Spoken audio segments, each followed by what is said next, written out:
various people who are called sellouts, then you find that it's philosophically incoherent to use that analysis of them.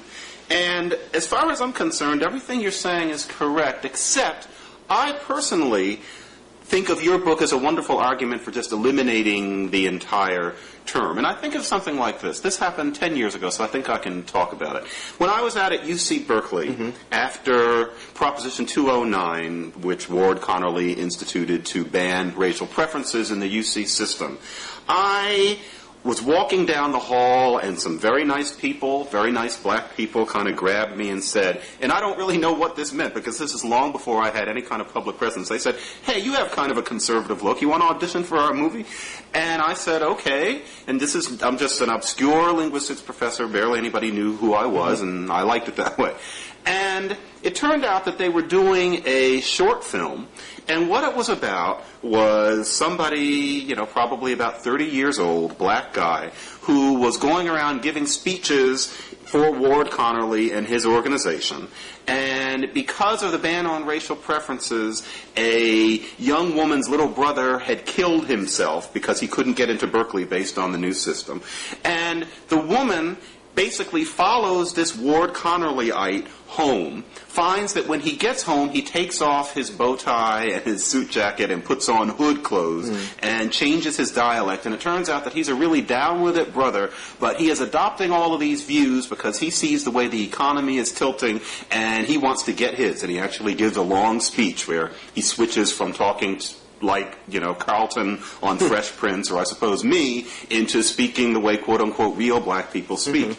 And the girl listens to him, and then she pulls out a gun, and she's about to shoot him, and then and then I think he had messed himself, and then the girl says, never mind, you aren't worth it anyway. End. Now, this is the thing about that film, which I don't think was ever made. I frankly hope that it wasn't. This film was made by really educated people. I remember one of the guys who was making this film was actually wearing a sweater vest and meaning it. These people had been to college, they were thinking people, and they actually seemed to entertain the notion that Ward Connerly was that person, that anybody who agreed with him was. And importantly, I didn't have any political presence at the time. I was just anonymous. But the idea was that if you agreed with Ward Connerly, you must be that person. And I think that that's a scourge. I mean, for anybody to have a bachelor's degree, for anybody to read books, and to really be willing to put that kind of energy into making that film, suggests that there is a distraction that needs to be put into, for example, working on real community solutions to real problems. So my version of Sellout, not that you asked, would be one that just, a lot of what you have in about the last quarter of it, I would have just written, let's get rid of this term completely and not entertain that there could even be a hypothetical person of this nature, because I think the whole term is kind of a waste of time. Yeah, well, I mean,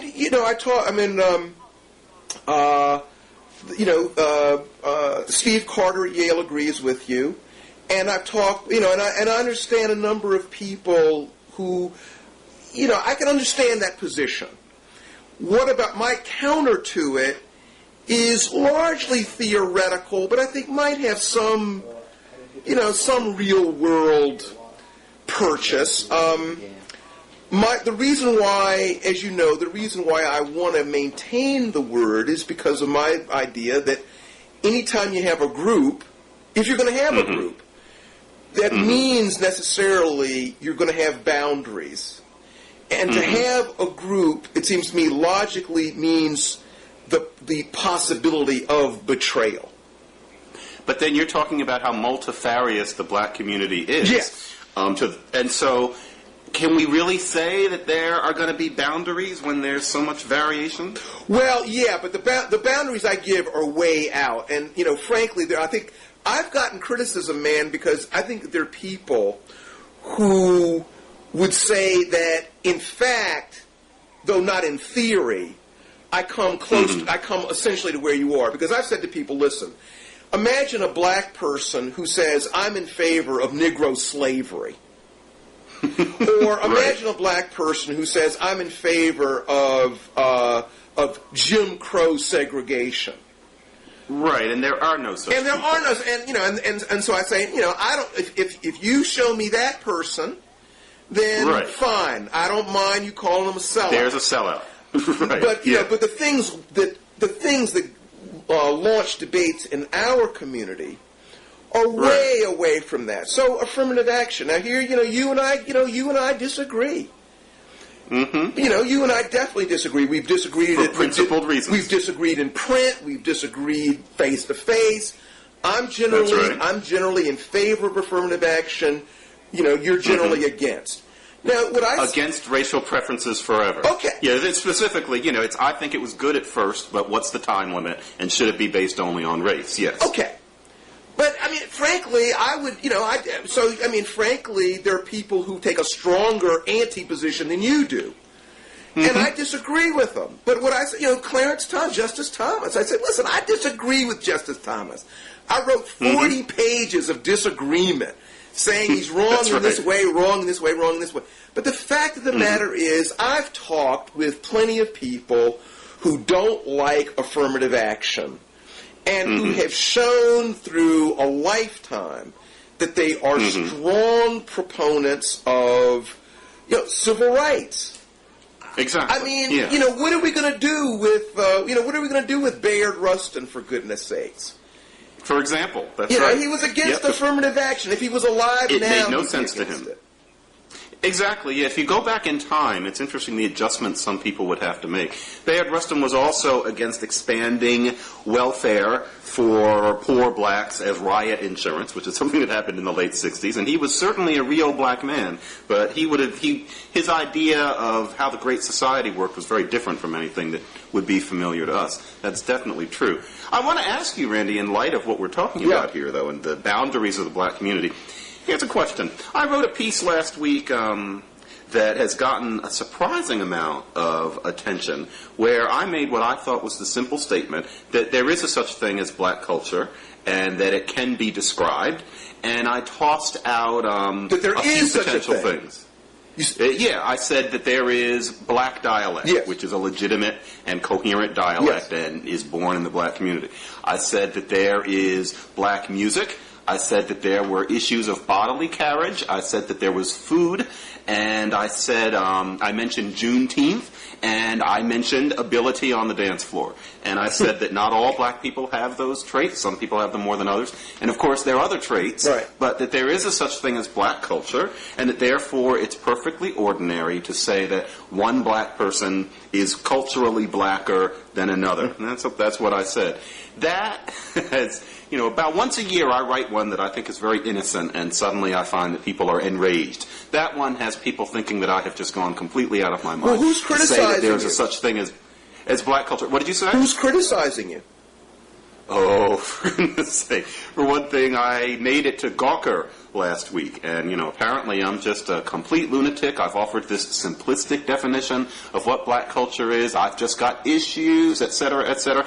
And whenever I get criticized, I try to put myself in people's heads, because it's either that I didn't say something right or what I think just needs to be explained better. I try to think like other people. And I wondered what you thought about my simple statement that, for example, Michael Eric Dyson is blacker than me. I don't have any problem with that. We had different experiences. He is culturally blacker than I am. Is that not the right thing to say? Or let's make it more. Stephen Carter is not as black as Michael Eric Dyson, and I think that's perfectly fine. Colin Powell, to me, is not meaningfully black American culturally at all, and I think that's perfectly fine. Are these the statements of a lunatic? I don't know. The answer is no. I think that people I think that the people's fuses are all too short. I agree with certain parts of it, disagree with other parts of it. I think we can have a nice, useful conversation in which maybe you could learn something, I could learn something. I don't see, there's nothing that you've said thus far that, as far as I'm concerned, is fighting words. So, for instance, people talk about dancing. I remember... That one makes people really mad. Well, I don't understand why people get really mad about it. For instance, just a little while ago with the presidential campaign, President Clinton and Senator Obama were jousting somewhat, humorously about the whole comment about, Clinton being the first black president, and Senator Obama said, "Well, let me see him dance."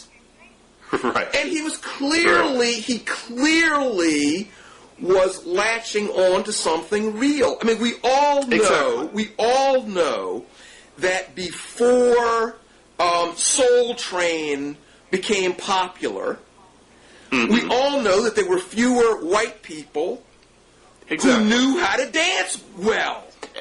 Exactly. And then Soul Train comes on, and white people look at it, and they practice, and lo and behold, they're better. Exactly. Now, I think a lot of people now are not old enough to remember the history of Soul Train. That may be part of it. But there also seems to be a sense that it's primitive to be imputed to have a sense of rhythm. And I think that's a rather old argument because, of course, maybe there were people who thought that way back in the day, but now all of America has that rhythm. And it seems that the same people who get mad when you say good dancing is part of black culture will go into paroxysms of glorification over the rhythms in hip-hop. Somehow that's really special. But if you say that people are good at moving their bodies to it who are black, then somehow you're slamming black people. See, this is why I like most of whom I think enjoy dancing. Yeah. This is why I like some features of popular culture. So remember Charlie's Angels? And there was the Cameron Diaz character who loves Soul Train. She wants to be on Soul Train. She finally gets on Soul Train, and initially the black people are very resistant. You know, who is this interloper? And then she shows her stuff, and they say, okay, you're all right. Exactly. And I think that there people were really onto something quite real. Yeah, there's clearly something there, and I suppose that there's a certain kind of good-thinking person who thinks that that's stereotyping. I imagine that they see that scene in Charlie's Angels and they think that it's strictly a joke, that there is a certain affection for and culturally passed on ability in dancing in the black community. And I find that peculiar because I sometimes worry about black pride. You know, I would think that it would be considered a good thing that you can see black toddlers being held up and moved to music and that clearly that they're on their way to having that certain groove. And instead, there's this idea that many people seem to have that black culture is so multifarious and so mysterious and so flexible that it really isn't anything at all, or that what it is melanin and skin color alone. And talk about not having a sense of history, because of course that takes us right back to 1860. And so I'm just curious at this point as to how we're going to define blackness. And of course Obama has helped kick that kind of thing off with the questions of how black he is. But it's fascinating to me. I think people are nervous, and here I think I tend, to be a little bit more generous than you towards some of the people we're talking about. Because I think that people are just real nervous. They've seen the way in which black people have been hit coming and going. And so I think that, people do get nervous. They think that, gosh, if you open up the door to this at all, the stereotypes will come running in. And one of the difficulties, of course, is the whole idea of the stereotype is a very complicated thing. So one of my children came in from school the other day and was talking about how the teacher thought that the image of Aunt Jemima is always a racist image. Right. And I said, gosh, that's interesting. And I said, gosh, frankly, I got to wrestle with that for a while. Because there's certain ways in which, of course, the Aunt Jemima image has been used as a racist put-down. Clearly that is true. Right. At the same time, when I go to the supermarket and pick out, my waffle mix, I pick out the one that has, Aunt Jemima and her pearls on it. Right, the new Aunt Jemima. Now, what do I do with that? I think it's a real complicated image that requires, a lot of unpacking, and frankly, I have ambiguous responses to it. Do you mean black strength, as in the fact that that woman got through and got over and that she actually had a rather amazing skill in the kitchen? What is it positive that you see in it? I'd be interested to know. Well, what is it the positive? First thing, and here's she made it through. Aunt Jemima, and there have been a lot. There are a lot of folks out there who made it through. For instance, I mean, one of my little hobby horses is when people sort of cuss out Uncle Toms, so-called Uncle Toms. First of all, 3/4 of the people who curse out Uncle Tom don't really know much about Uncle Tom. Oh, of course not. And, Uncle Tom was, there were certain features about Uncle Tom I didn't like, but Uncle Tom went to his death protecting 2 runaway slaves.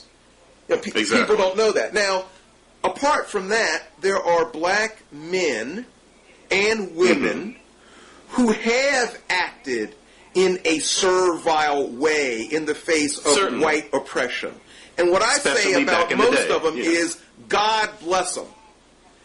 Right. They made it possible for me to be alive and living and doing more than they could possibly do. There was no other way to survive then, exactly, in many circumstances. Sure. Yeah, that's definitely the case. Something, Randy, something else I wanted to ask you. Talking about, the criticisms, the Sellout, Uncle Tom, etc. You also wrote a book. It surprises me how many years ago now. It's amazing how time flies. But there was the book. And I'm not sure how it works on Blogging Heads. I'm going to hope that I do not have to sit here and say the N-word over and over again. I'd like to call the book what it's called, and it was called Nigger. Yeah. And you got a lot of attention because of it. I assume that it must have sold very well. And what surprised me was that in the beginning, when it first came out, you got really raked over the coals by some people for supposedly publicizing the use of it and encouraging the use of it. I seem to recall particularly memorable things said by Julianne Malveaux and Marty Kilson. And what I'm wondering is this. Those things were said, and there were some other things said about you out of the idea that you were supposedly creating some sort of wrong in the national landscape by naming a book that word. And here we are in 2008, and the book is in paperback, and I think it's still in print. Have there been any repercussions of those things that people said about you? Or was it really just kind of people spitting into the air? After everybody was finished yelling, then what happened? Well, for me, the answer is no. There weren't all that many repercussions. Although, I have been disinvited a couple places. Really? And you think it's because of that? Oh, yeah. People said. There have been a couple of times when people issued invitations, and then they would call and they'd say, geez, I'm really sorry, but I thought I had been given the authority to issue an invitation. I issued it, and then when I went back to my committee and said that you had accepted, there were people who said, over my dead body, absolutely not. Wow. This is the guy. And you're not even on the evil list. Oh, gosh, no. There were people, no. There were, I've been disinvited. I know that there are people who, have blackballed me from various institutions. But frankly, that's on the margins. I am a very privileged character. I'm a tenured professor at Harvard University. I'm not fearing going to the gulag. I do all right. So I personally, no, I don't have to worry. The people who I do worry about more, however, are people who are not as insulated, who call me up and say, I'd like to write about such and such, but frankly, I'm a little bit worried about my career. Exactly. And, there are people who are less insulated than me who I think, would pay a price. But, no, that book did get me called, people called me a sellout a lot with respect to that book, and, said that it was just gross opportunism, you just want to sell books. As if I'm supposed to say, no, I don't want to sell books. Of course I want to sell books. Yeah, they don't have any problem with a lot of other people selling books. Well, what about, when I do a bookstore talk, I can expect, and I personally don't have nearly as hard a time as a lot of people seem to think. The narrative that's often applied to me is wildly inaccurate. But I can expect that at a bookstore, there probably will be one person, almost invariably they're black, who has come and has it out for me. Yes. And stands up.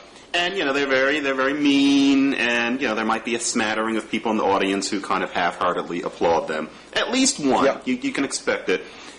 What do you do with that person? How do you handle that person? The way I handle it, it happened 2 weeks ago. I was in Coral Gables, Florida, and there was a guy, black guy, he raised his hand, I called on him, and his question to me was,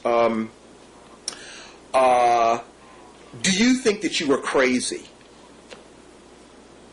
You know. And then he sits down. And then he sits down, right. and then he interrupted a bunch of more times, by the way, and finally people really turned against him. I never, I try never to get angry at people. Me too. I listen to them, and then I try to answer them as best I can, and then I move on. But I think it's a mistake to get angry. I think it's a mistake to get hot and bothered. I take their question, and I try to I respond. I try to respond respectfully. If I disagree, I disagree with you, and then I move on. That's right. And then I just move on. I find that it helps to genuinely not be angry. Yeah. And to really try to understand where this is coming from, what's in their head. And yeah, that's my vision of it. Although I must admit, I've been doing this 8 years now. There is one kind of that person who does rankle me a little bit, and I try to pretend that it didn't, but it does. I don't like the ones who assume that you're a dummy. Like the ones who stand up and assume that I don't know that factory jobs left cities starting in the 1950s and through the 60s and 70s, or that I don't understand why it is that some people have more opportunity than others, and that they're actually under the impression that I'm just kind of this silver spoon little boy who could be taught a couple of things and therefore would change his tune. That can be a little frustrating, but even there I try to understand that, I might see myself that way if I had different circumstances in my life. There's that one. Yeah. There's that one. I'll tell you another one that's tough is the people who say, you ought to know better. That gets into the sellout thing. There's some people who say, even if your motives are innocent, you ought to know better than to say that. Like your mother has failed in some way or something like that. Yeah. Clearly there has been a major lack in socialization. You ought to know better. And you have betrayed your family. And I just say to people, listen, lots of people have different views. And I've heard what you've got to say. I can't make people believe. All I can do is say what I believe as persuasively as possible and understand different points of view. And, I really do try to keep a cool demeanor, though. Me too, as much as I can. I think we're supposed to start closing down, but future projects. For the record, this year have 2 books coming out in all of my opportunism. One of them is going to be about hip-hop. It seems to be a topic that needs to be written about. And then I also have one coming out about the history of the English language, which was massive fun to write. And then I have a set coming out with the teaching company on linguistics. I have always been amazed at your ability for choosing topics. The Nigger, the interracial intimacies, and now the sellout. These are things you're genuinely interested in, but nevertheless, it's always the perfect choice in terms of what people are talking about. What is your next one? The next book that I'm going to write is tentatively entitled GWP, Good White People.